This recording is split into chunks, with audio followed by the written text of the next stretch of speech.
Reklamo ng mga residente ang amoy gasolinang tubig mula sa mga balon sa isang barangay sa San Nicolas, Ilocos Norte.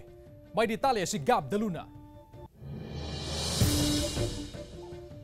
Makikita sa video ang kulay berdeng tubig na isinasalin sa bote na mula raw sa balon sa isang bahay sa Barangay 5 San Nicolas, Ilocos Norte. Bukod sa kulay, amoy gasolina rin ito. 9 na bahay ngayon ang apektado sa kontaminadong tubig na isinisisi sa katabi nilang gasolinahan.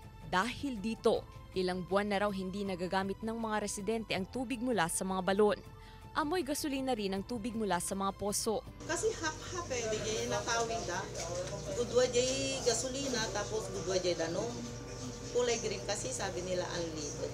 Nag-inspeksyon ng Municipal Environment and Natural Resources Office kasama ang mga opisyal ng barangay at nagsagawa ng water sampling kung saan positibo raw sa fuel content ang mga kinuhang water sample. Kaya hindi muna inisyuhan ng barangay clearance ang gasolinahan. Then we endorse this problem to the DENR. Yes, ma'am. Gusto nga i-main nag-inspect the DENR and then in-recommend nga water sampling kami. Okay. So, na-conduct kami the water sampling, sir, which we submitted to the CRL, the laboratory facility sa Pampanga. Yung mga apektadong may balon dito, bibigyan namin ng danyos.